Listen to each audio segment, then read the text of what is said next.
और मैं तो ये माला बजाऊं, हे पुतलाज माता, मेरे गले में जो घंटाली लटका रखे वो इनके गले में लटक जाए। राजनीति कैसी चीज है, बड़े हाल खराब। आजकल जो भी नेता राजनीति में आ रहा है वो भटक गया, राजनीति की दुर्दशा हो गई। 5 करोड़ खर्च करूंगा चुनाव में तो 50 करोड़ कमाऊंगा। इसके लिए लोकतंत्र के लिए सबसे बड़ा खतरा है कि मैं जिसको वोट देने के लिए जा रहा हूं वो आदमी है कैसा। नौकरी लग रही है, लूटने में लगे हुए हैं, ऐसा लग रहा है जैसे जल्दबाजी में कुछ कमाया नहीं तो प्रलय हो जाएगा। प्रदेश के कैबिनेट मंत्री डॉक्टर किरोड़ी लाल मीणा का बड़ा बयान सामने आया है। किरोड़ी लाल मीणा ने एक बार फिर राजनीति के गिरते स्तर पर चिंता प्रकट करते हुए इशारों में कई बातें भी कह डाली। किरोड़ी मीणा ने यहाँ तक कह दिया कि वो मंत्री नहीं रहना चाहते हैं। पपलाज माता से प्रार्थना है कि उनके गले में मौजूद ये घंटी इनके यानी विधायक रामविलास मीणा के गले में लटक जाए। लालसोट व्यापार महासंघ के अध्यक्ष के शपथ ग्रहण कार्यक्रम में अपने संबोधन में डॉक्टर किरोड़ी लाल मीणा ने कहा कि आजकल जो भी नेता राजनीति में आ रहा है वो भटक गया है, राजनीति की दुर्दशा हो गई। सब कमाने के लिए आ रहे हैं, वो भी व्यापारी बन गए हैं। अगर कोई चुनाव में 5 करोड़ खर्च करेगा तो वो 50 करोड़ कमाएगा और जनता को लूटेगा। राजनीति में अभी दुराचरण हुआ है, अनैतिक आचरण हुआ है, शुचिता खत्म हुई है, भारी भ्रष्टाचार फैला है। ये देश और लोकतंत्र के लिए सबसे बड़ा खतरा है। हमें इस बारे में गंभीरता से विचार करना होगा कि जिसे हम वोट देने जा रहे हैं वो आदमी कैसा है। किरोड़ी ने पूर्व प्रधानमंत्री लाल बहादुर शास्त्री और सरदार पटेल की सादगी के उदाहरण देते हुए कहा कि आज ऐसे नेता ढूंढने से नहीं मिलते। भ्रष्टाचार राजनेता कर रहे हैं। अगर राजनेता ईमानदार होंगे तो नीचे बैठा आदमी भ्रष्टाचार नहीं कर सकता। साथ ही उन्होंने नौकरशाही में भी भ्रष्टाचार का जिक्र करते हुए कहा कि नौकरी लगते ही लूटने में लगे हुए हैं। जैसे लगता है कि जल्दबाजी में कुछ कमाया नहीं तो प्रलय हो जाएगी। ये दुर्भाग्यपूर्ण है, इसे सुधारने की जरूरत है। राजनीतिक संकट,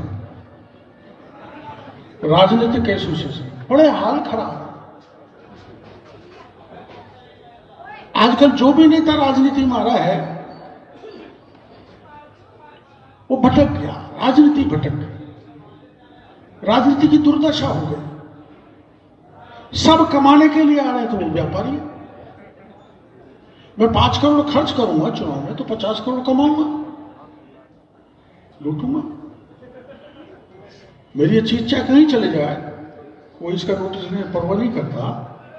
लेकिन जो राजनीति में अभी दुराचरण हुआ, अनैतिक आचरण हुआ, शुचिता खत्म हुई है और भारी भ्रष्टाचार फैला है, ये देश के लिए, लोकतंत्र के लिए सबसे बड़ा खतरा है।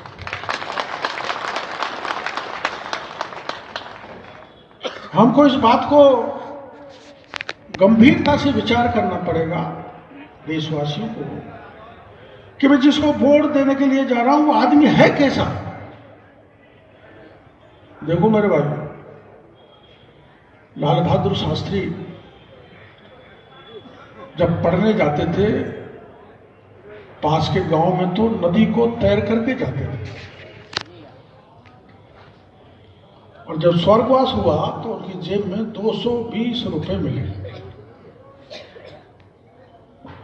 जब उनके किचन में खाना बनता था तो वो ये कहते थे मेरा जो ईमानदारी खून पसीने के पैसे जो मेरे पास आए ना उसका आटा अलग लगेगा, तुम परिवार वालों को अलग लगेगा।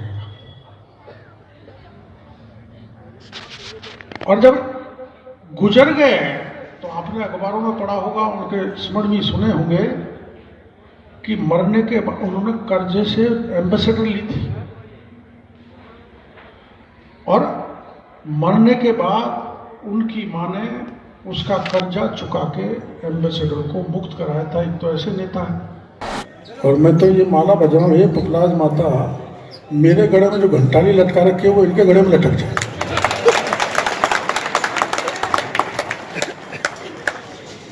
मैं तो रहना ही नहीं चाहता। मैंने उसको बहुत एमएलए रह लिया, MP रह लिया, चला। देखो मेरी बात सुनो, मैं कोई प्रशंसा नहीं कर रहा। 4 सदनों में जाने का सौभाग्य मिला है तो मेरे को मिला, किसी नेता को नहीं मिला। जिला प्रमुख में रहा,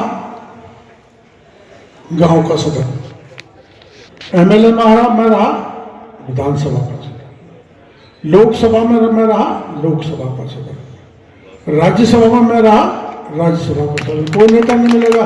3 में जाने वाला को मिल जाएगा, जो चौथे में